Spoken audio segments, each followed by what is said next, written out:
Hello. You guys are so great. Well, as you can probably already tell, we're not your standard classical string trio. That was Adele's Rolling in the Deep, very famous, beautiful pop song of recent years. And we arranged that ourselves for the cello, the bass, and the violin. And in fact, our arrangement of it has developed over time to, going from classical sounding to having more of a pop feel. And that's something we try to work on, is establishing and incorporating pop elements into our arrangements. But this is just a recent change. In fact, most of our lives, we have all been trained classically on these instruments. That's right, and Zach and I, we're from Arizona, just the next door neighbor to you guys. And we both went to Arizona State University, and we got performance degrees. He got one in cello, and I got one in bass. And when you play a string instrument and you decide to get a performance degree, you're kind of put into a box. There's this standardized box that you're put in, and what that box is you go to school, you learn how to play your instrument, and you learn how to make it into a symphony orchestra. So they teach you what to play, how to play it, and then after you graduate, you go and you do auditions all across the country, sometimes even the world, trying to get a spot in the symphony orchestra. And once you get that spot, hallelujah, you've got a job, and that's awesome. But then you are pretty much required to stay in that orchestra in the rest of your life. A lot of these people that make it into orchestras, that's their job. And that's great. That's awesome. I have a bunch of friends that are in some of the major symphonies of the world, including the New York Philharmonic. But as we went through this process, we kind of felt that we didn't want to be in that box. We love classical music, and we're so grateful that we were trained in the classical style because it really teaches us to master these instruments. But we were talking, and we said, we love all kinds of music. We love classical, we love jazz, we love pop music, we love funk. Why can't we play this music on our instruments? Just because they're classical instruments doesn't mean that we can't perform other types of music. So we were put into a pretty harsh situation.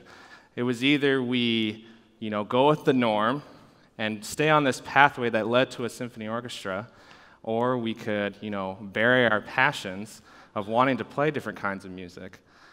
So we decided that we were going to break the norm, and we were going to try and create something, a new career for ourselves, playing these string instruments. My name is Alex, and I'm from New York City. And just like these guys, I too was classically trained. I started playing the violin at the age of 3.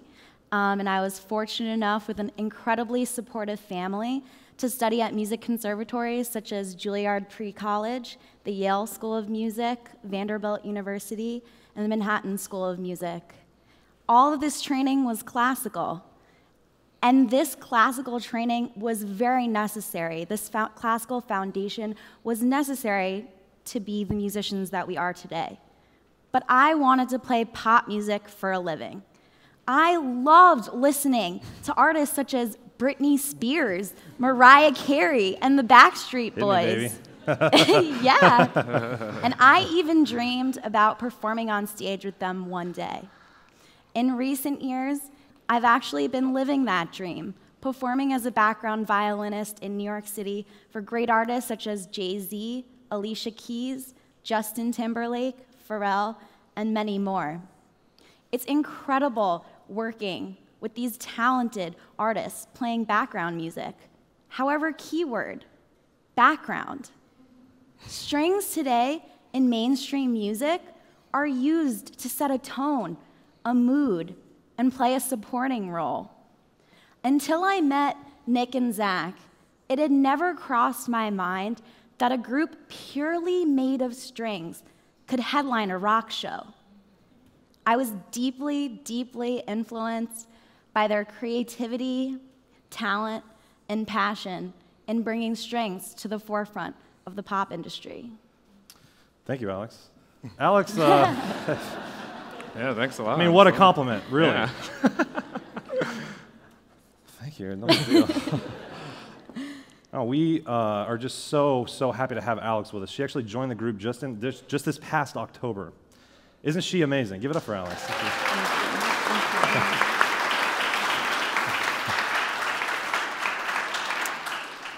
So as you can see, Nick and I in Arizona and Alex in New York City, we were in the same predicament.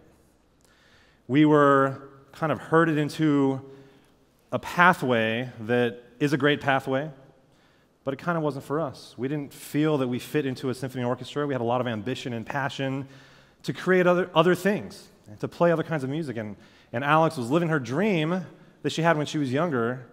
She's performing with all these pop artists, but she's still kind of in the background. And so, I don't think it happened in one moment, but there was a decision that we made. And that decision was, like Nick had just said, to break from the norm. Our decision was, you know what, this path is great, but it's not for us. Let's go over here to another path and play this other kind of music.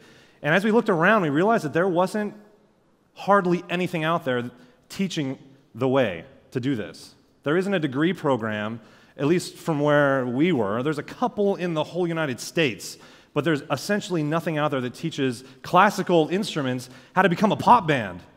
It's kind of a new idea, but it's an exciting one that we thought, you know what, let's just start chugging along. Let's start trekking along and cutting those large, tall pieces of grass and make a new pathway for classical musicians, for people that perhaps love the cello or the bass or the violin, but want to play perhaps a different kind of music. So we set out to break every classical stereotype. We wanted our recordings to sound not classical, but like a pop song. We wanted our music videos to be competitive with the music videos that are at the top of the pop industry. We wanted our arrangements to have pop elements incorporated with them so that they are perhaps revolutionary and perhaps that we could perform unique sounds on these instruments that maybe aren't always used. And here we are, right now in front of you, and we're going to do a demonstration for you on how we came to do that. That's right. We're going to play a very popular song that I'm sure all of you will know. It's one of the very first songs that we arranged. It's called Viva La Vida by Coldplay. I'm sure you all know it. It's a great song. Beautiful song. And we're going to show you kind of how we began to, what's happening here? Kind of how we began to, arrange this music, how it sounded at first, and then how it evolved from classical to pop.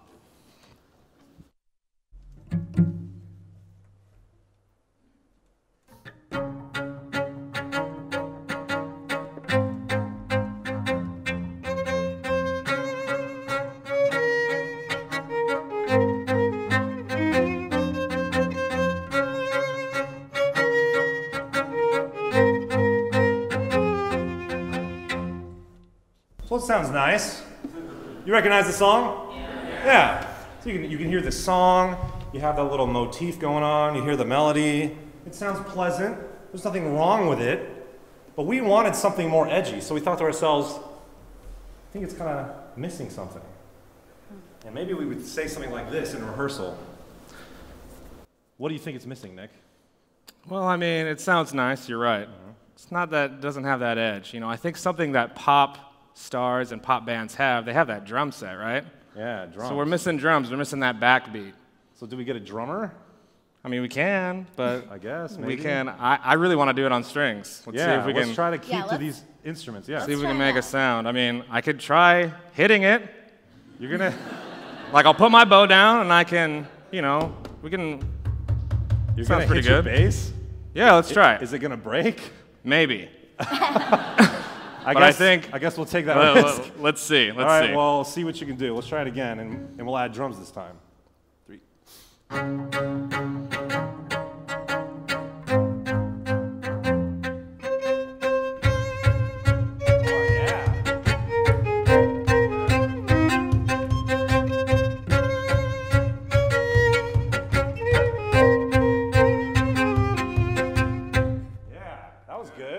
You guys feeling the beat a little bit heavier there? Yeah? All right.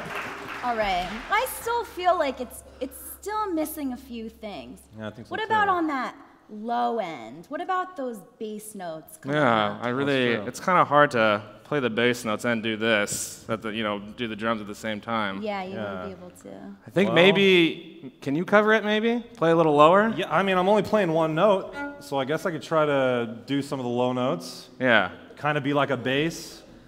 Yeah, I'll I'm doing try. the drums, All so right. you do the bass. I'll try. Okay, so now we'll add some chords and maybe get that low end. We'll Okay. see how that influences the arrangement. 2, 3.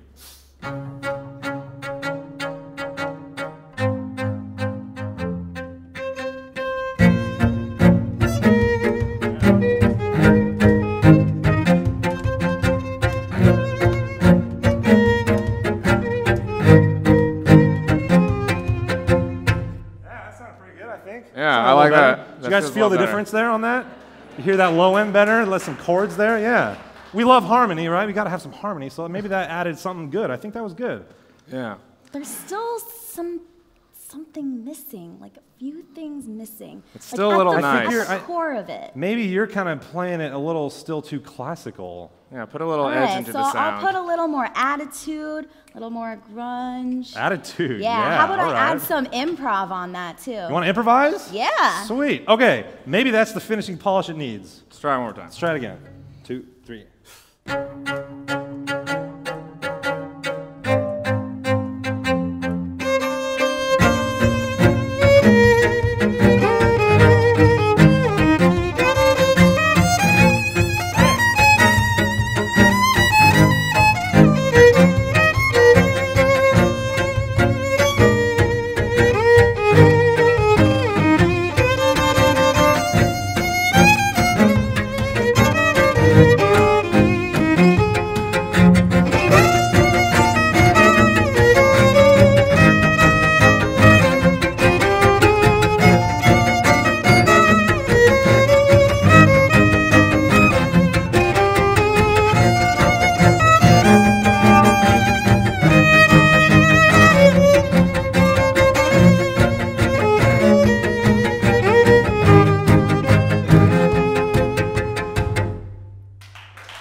That was better. Yeah. Thank you. Great. You good? Hello. So, what'd you think? Thanks. We started off with an arrangement that was great, but then we kind of ended up with an arrangement that had a lot more pop quality to it. Not to say that classical music is boring or lacks passion, but certainly adding drums and chords on here like a guitar and adding improvisation really gives it a kind of pop feel that you really can't get by doing it any other way. And so, this has been our journey over the past several years, and in recent months especially. How do we continue to create this pop sound on these stringed instruments? And, we're happy to say that we're doing it. We're still in the middle of unfolding a lot of great projects, but our recordings do sound like a pop track. Our music videos have indeed been shared and recognized by the Huffington Post, Rolling Stone, and in fact, the band One Republic themselves said they loved our version of Counting Stars. And as you can see, our arrangements have more of a flair that we were going after. So this is just so exciting for us, and we're glad that you could witness that evolution from classical to pop. But really, our journey has only just begun, and we still have so much work to do to bring strings to the front of the stage. We hope that you'll join us in our cause in leading this classical crossover movement. And the best way that you can support us is by liking us on Facebook, subscribing to our YouTube channel, and sharing this music with your friends and family, because we put a lot of work into this, and we just want to show people exactly what Alex said. We want to bring strings from the back of the stage to the front, and we thank you so much. We'd like to leave you with one of our newest arrangements. This is "Wake Me Up" by Avicii.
Thank you. Thank you. Thank you.